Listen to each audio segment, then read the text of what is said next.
మా న్యూస్కి స్వాగతం. 10వ తరగతిలో విద్యార్థులు ఉత్తమ ఫలితాలు సాధించాలని మాధురి విద్యాలయాల చైర్మన్ కడారి తమ్మయ్య నాయుడు పేర్కొన్నారు.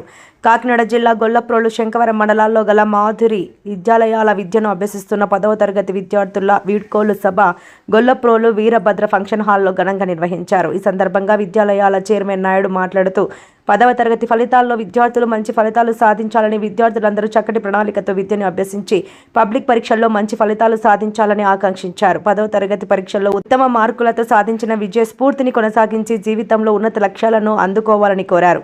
అనంతరం విద్యార్థులకు ఎగ్జామినేషన్ కిట్లను అందజేశారు. ఉపాధ్యాయులకు చిరు సత్కారం చేపట్టారు. విద్యార్థులు ఆలాపించిన పలు సాంస్కృతిక కార్యక్రమాలు విశేషంగా ఆకట్టుకున్నాయి. ముందుగా డైరెక్టర్ సీతాదేవి జ్యోతి ప్రజ్వలనతో కార్యక్రమం ప్రారంభించారు. ఈ కార్యక్రమంలో ప్రిన్సిపాల్ అడప ఆదినారాయణ, మాధవి, తెలుగు పండిట్ నాగేశ్వరరావు, ఉపాధ్యాయ సిబ్బంది పాల్గొన్నారు. మంచి ప్యాకేజీలోకి వెళ్ళచ్చు. పేరెంట్స్ నెగ్లెక్ట్ చేయకండి, అలాగే గురువులు కూడా నెగ్లెక్ట్ చేయకండి. మీకు ఎవరైతే టీచర్స్ చెప్పారో ఆ టీచర్స్ కూడా మంచి మంచి విషయాలు ఏదైతే ఉన్నాయో అది క్యాచ్ చేసి వాళ్ళ మీద నెగిటివ్స్ ఏమైనా ఉంటే అది మీ మనసు నుంచి ఎరాడికేట్ చేసేయండి.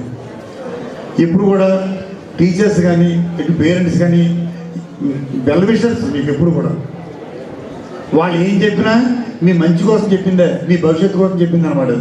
దాన్ని మీరు ఎప్పుడు కూడా నెగిటివ్గా తీసుకోవద్దు దయచేసి. ఇక్కడే కాదు, మన స్కూల్లే కాదు, వేరే ఎక్కడ ఏ కాలేజీలో చదివినా లేదా ఎక్కడ ఏ ఆఫీసులో పనిచేసినా మీరు పాజిటివ్ తీసుకోండి. ఎక్కువ నెగిటివ్స్ మీరు వదిలేయండి. ఏదైనా మీ గురించి నెగిటివ్ చెప్పినా లేదంటే మీరు నెగిటివ్గా థింక్ చేసినా దానివల్ల ఏంటి మీకు డిస్టర్బ్ అవుతుంది లైఫ్. ఎప్పుడు కూడా పాజిటివ్గా తీసుకోవాలి. ఒక టీచర్ మనం తిట్టారు, లేదా మదర్ తిట్టారు, లేదా ఫాదర్ తిట్టారు, తిట్టినప్పుడు ఏం చేయాలి? మనం దాంట్లో ఉన్న తిట్టిన దాంట్లో ఉన్న పాజిటివ్నెస్ ఏముంది, దేని గురించి తిట్టారు, మళ్ళీ నెక్స్ట్ టైం మళ్ళీ మనం వాళ్ళు తిట్టకుండా మనం చేసుకోవాలి. అప్పుడే మనలో రియలైజేషన్ ఉంటుంది అనమాట.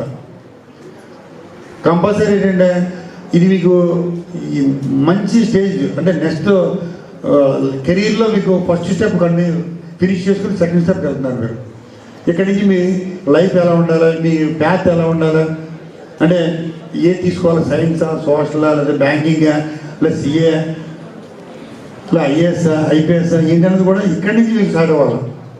ఇంటర్మీడియట్లో మీకు మంచి ఒక లైన్ క్రియేట్ చేసుకోవాలి. మీరు మ్యాక్సిమం మీకు సెటిల్ అవ్వడానికి 5 to 6 years అవుతుంది. ఇంటర్మీడియట్ ఒక 2 years, తర్వాత ఇంజనీరింగ్ చేస్తే 4 years, లేదు ఎంబీబీఎస్ చదివితే 5 years. అంటే ఈ ఏజ్ చాలా క్రిటికల్ ఏజ్ అనమాట. ఈ పీరియడ్ అంతా కూడా చాలా కేర్ఫుల్గా ఉండాలి.